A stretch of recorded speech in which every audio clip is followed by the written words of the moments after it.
Langsung dengan ini pertanyaannya. Mohon berdiri Bapak. Ya, silakan. Ya, A'udzubillahi minasyaitonir rajim. Bismillahirrahmanirrahim. Allahumma shalli ala sayyidina Muhammad wa ala sayyidina Muhammad. Izin bertanya Buya, tapi sebelumnya ingin menceritakan pengalaman pribadi dulu. Jadi saya punya anak perempuan pertama. Belum lama ini terjadi kecelakaan dengan bermotor.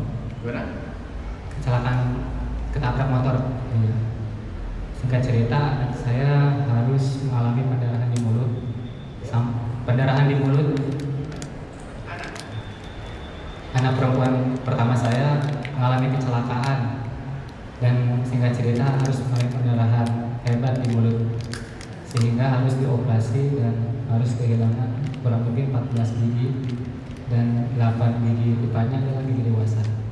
Dan yang menabraknya ini adalah anak tetangga saya yang masih di bawah umur juga, anak SMP. Nah, singkat cerita, saya berupaya bermusyawarah, bermediasi dengan pihak penabrak, namun tidak ada titik temu, bahkan ke pihak aparat pun tidak ada kejelasan. Anda mau minta apa?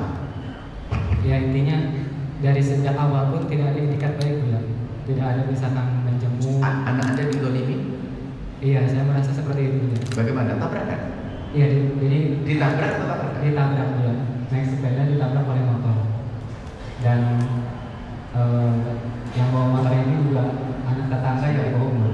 Bagaimana Anda tahu ditabrak? Kenapa? Bagaimana Anda tahu ditabrak? Orang dulu harus ditabrak begitu? Iya. Atau mungkin tidak sengaja atau gimana? Iya, maksudnya terjadi kecelakaan. Itu baik kecelakaan. Itu harus Anda tahu. Ya, maksudnya banyak saksi mata juga ya. Ya, intinya tidak ada kelanjutan pertanggungjawaban. Nah, sementara saya sendiri tidak ingin melakukan ibaratnya takut ada keributan gitu. Tapi saya sudah berupaya tawakal, ikhlas. Tapi di sisi lain hati ini masih rasa berat ya. Bagaimana saya menyikapi kejadian ini ya? Sementara anak pertama saya itu harus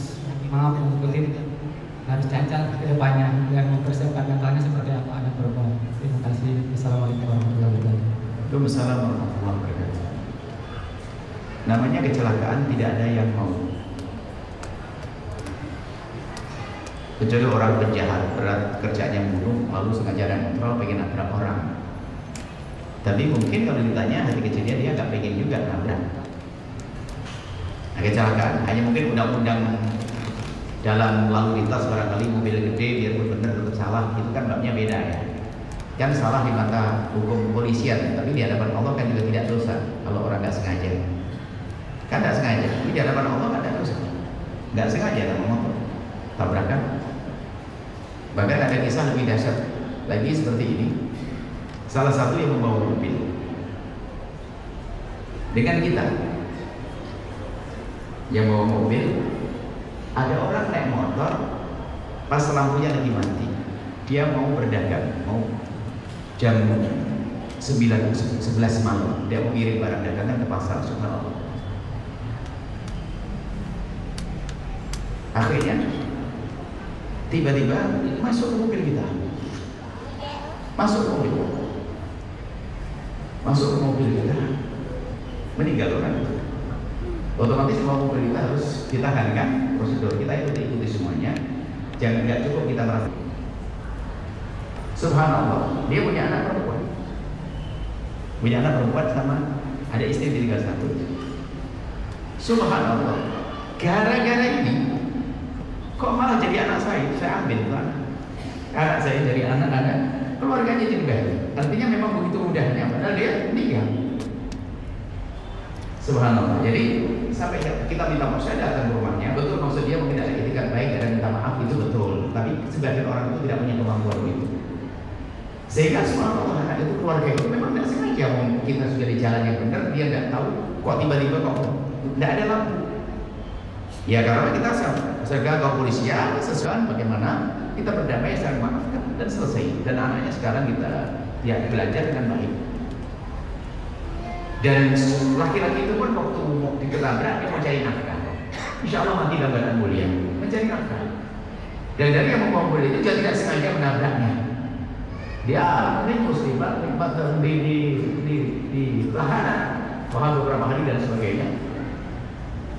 Yang kebetulan ini juga sudah meninggal karena umur. Artinya, alangkah kalau orang mempertemukan hati itu sebabnya macam-macam. Gara-gara keluarga itu jadi dekat dengan kita. Keluarga itu jadi dekat dengan kita sampai hari ini. Subhanallah. Jadi yang perlu adalah pun kejadian yang sudah terjadi, kalau Anda menginginkan dia minta maaf dan sebagainya sah wajar.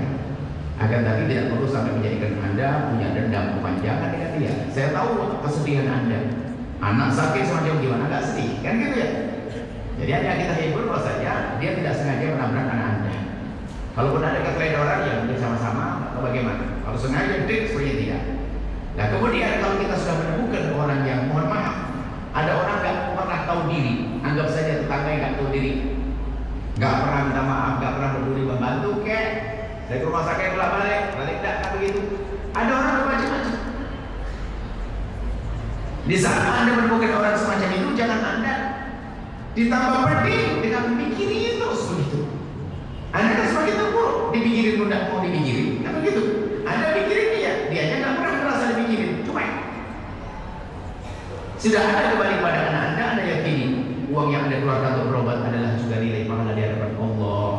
Memang berat Anda punya anak musibah, anak pertama kesayangannya karena kecelakaan dan sebagainya, siapa nggak suka. Tapi jangan sampai kesedihan kita ditambah dengan kita berharap pada orang yang bisa diharap.